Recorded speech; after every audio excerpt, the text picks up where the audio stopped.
everybody? This is Tony Blazer, and I just thought I'd do a little video showing my little toy I picked up here last week.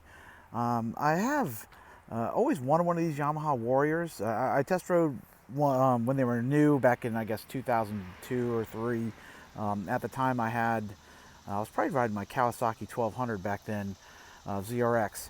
And I think it was 04, I guess, when I test rode, because I had my Cowie in 04 when I got it. But in any case, I test rode one of these, and I thought it was pretty fun, but it does feel kind of big and heavy, especially if you're used to riding, more sport bike type stuff. I've always had, sport bike style machines, whether it be an actual, CBR or something like that ZRX, which has a kind of a sport bike engine, but in a more, classic Japanese universal bike type sit-up stance. I like to, have a little more comfort. My problem now is, though, I just don't have the ability to ride those cramped bikes anymore. My hip is jacked up. I need to get it replaced, and I can sit on a crotch rocket for about 10 minutes before my hip is screaming at me. So a bunch of my buddies have bikes. Jamie Connor and a bunch of other guys I used to ride with have street bikes. So I thought, hey, it'd be kind of fun to pick up something to ride with them. So my buddies down at JT Motorsports had this thing. They got traded in. It's a 2008 Road Star Warrior 1700.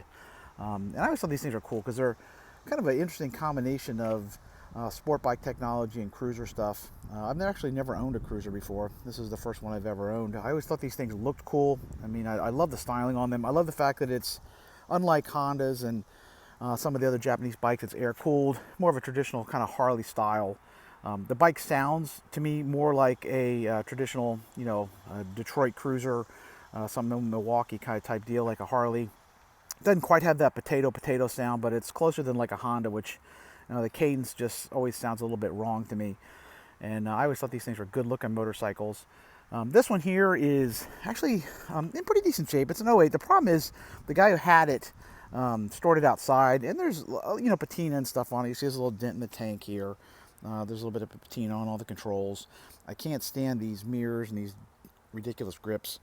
My wife called them quite phallic, and I actually agree. I went and found some stock stuff on eBay. Picked up some mirrors for like $7 a piece, which is pretty sweet for the stock mirrors. Got some stock grips too for actually not much more than that. I'm gonna swap those out today. I've ridden it 3 or 4 times. Everything works pretty well, it seems to me.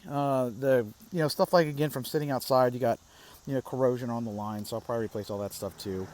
Little things you'll see here, like the turn signals, the rubber mounts are cracked. Just dry rotted from sitting outside. I mean, considering the bike lived outside, it doesn't look bad for a 12-year-old machine, but you can definitely see it. And the airbox here is kind of faded out. And it doesn't need to be a showroom queen. I bought it to ride it, not to oogle over it. I'm not gonna try and make some showpiece out of it. I just want it to be functional. My buddy Jamie's coming over today. We're gonna bleed the brakes out and probably swap the pads and stuff too. Because I will say this: it supposedly has at least R1 style brakes. They always say, I'm sure they're not the exact same things that you find on an R1. I rode my buddy's Jamie's Kawasaki sport bike, and the difference in these brakes and that are like, holy Christmas. These things feel like drums compared to a real sport bike brake. So I'm not sure whether that's the fact that the fluid's old. I popped the covers, and it's, the fluid looks like it's black, so it definitely needs to be changed. I'm not sure if that's going to make that big a difference. In terms of the performance, the pads may be glazed over. I'm not sure. I'll probably swap those out too. But I was definitely not impressed with the braking feel. I was expecting a lot more. It feels more like that traditional cruiser brake, like you'd find on a Harley, where it just has kind of a wooden feel. There just doesn't feel like there's a lot of bite. So I was really disappointed in that. Motor-wise, that big 1700, it definitely has power. It doesn't rev quickly like an inline 4 or something like that. But when you grab a handful, it shoots forward. It's got massive torque, plenty of power.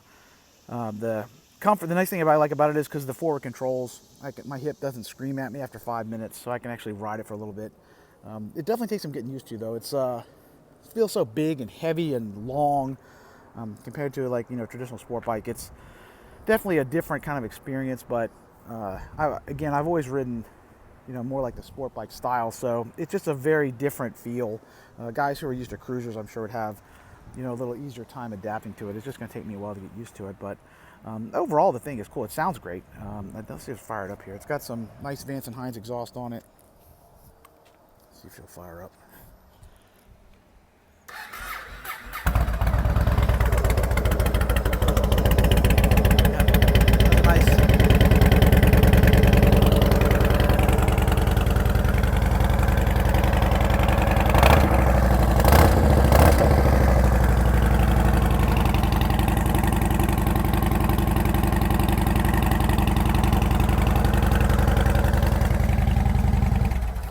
not exactly like a Harley, but you know, I think a closer facsimile than like a Honda VTX or something, which has, you know, a very regular cadence that just has a kind of a strange un-Detroit Milwaukee American bike sound. It just doesn't quite do it. And the Road Stars, they are pretty close facsimile to it. Whoever had it before did take off the tail light slash turn signals and everything else and put this kind of bizarre side plate. I never really cared for that look. I'd almost rather just put the stock stuff back on it. But I think there's a lot of, when looking online, it looks like there's a lot of pieces that go into that, and I'm not sure how much of a pain in the butt it'd be to swap all that stuff back on it. So again, at this point, I'm just trying to make sure the bike is, you know, mechanically sound and there's no issues with it, but do a little more riding on it, get a feel. I'd love to know, you know, what the hot setup for you guys out there, if any of you have one of these bikes, if there's something that I should look at doing to try and get the most out of it. Like I said, I've never had one like this, so it's definitely a new experience for me, but I'm excited to, you know, put a little time on it, spend a little time in the garage tweaking it and getting everything up to speed and do a little riding. So anyway, like I said, if you guys have any advice for me, I'd love to hear it in the comments below. Take care. Hello, this is Tony Blazer for the Motocross Vault presented by Blinzall. If you're in the market for some high quality racing oil for your 2-stroke or 4, make sure you go to blinzall.com and use our discount code VAULT20 to save 20% at checkout. Thank you for all the support.